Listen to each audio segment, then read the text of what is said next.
They called him weak. They called him broken, worthless, but they had no idea who they were talking to. This isn't just a story, it's a testament.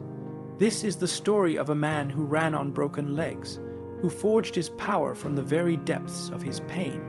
This is the incredible, undeniable story of David Goggins, the man who simply refused to break. David Goggins didn't just grow up, he survived. He grew up in what can only be described as hell.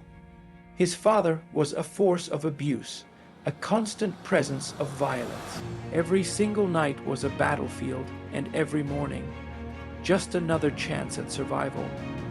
As a child, he was steeped in fear, shattered by circumstance, and barely educated.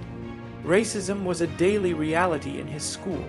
The gnawing ache of poverty was ever present at home, and deep in his heart, he carried the heavy burden of trauma. This was his reality.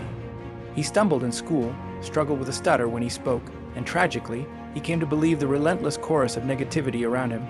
They told him, "You're not good enough, you'll never make it." And for a while, for a painful, defining while, he believed it. By his early 20s, Goggins was nearly 300 pounds.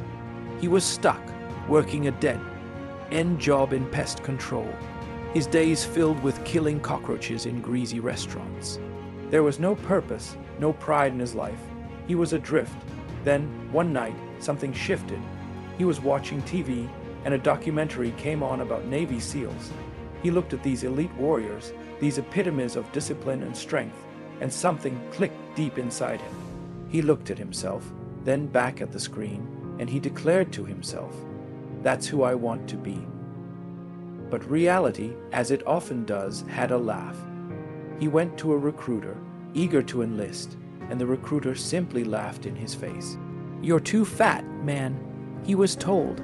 David Goggins weighed 297 pounds. To even qualify for SEAL training, he had to lose over 100 pounds, and he had to do it in just 3 months. So, he went to war, but not with anyone else. This was a brutal, all-consuming war with the weak, complacent version of himself. He trained 3 times a day. He biked for hours until his legs screamed in protest. He swam until he could barely draw another breath. He ate nothing but discipline and pain, and in an astonishing 3 months, he did the impossible. He dropped to a lean 190 pounds, and he earned his acceptance into Navy SEAL training, arguably the hardest military training program on the face of the earth. He didn't just endure Hell Week, the most grueling part of SEAL training. He went through it not once, not twice, but 3 times.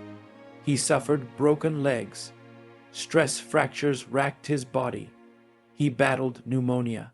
And still, he kept going. He literally ducked, taped his legs together and kept running. Most people would have crumbled. Most would have quit. But Goggins wasn't most people.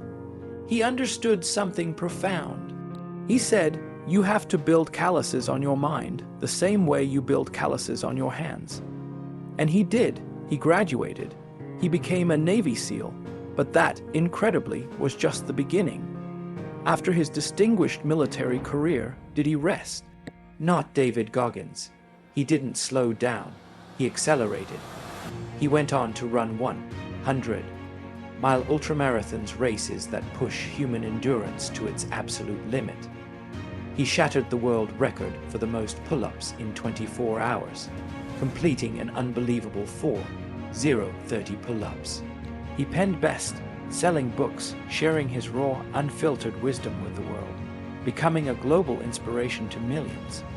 But what he truly teaches, what resonates most deeply, isn't about physical prowess alone. It's this simple, brutal truth. It's not about talent. It's about suffering. It's about staying hard when life wants you soft. His secret, the real source of his power, wasn't his body. It was, and still is, his mind. David Goggins didn't come into this world with superpowers. He was broken, just like so many of us have felt at times, but he meticulously, painstakingly built himself one agonizing, purposeful day at a time. And now, it's your turn. Look in the mirror. What version of yourself are you accepting? If you're not uncomfortable, you're not growing.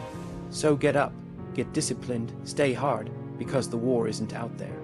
The war, the true battle, is in your mind.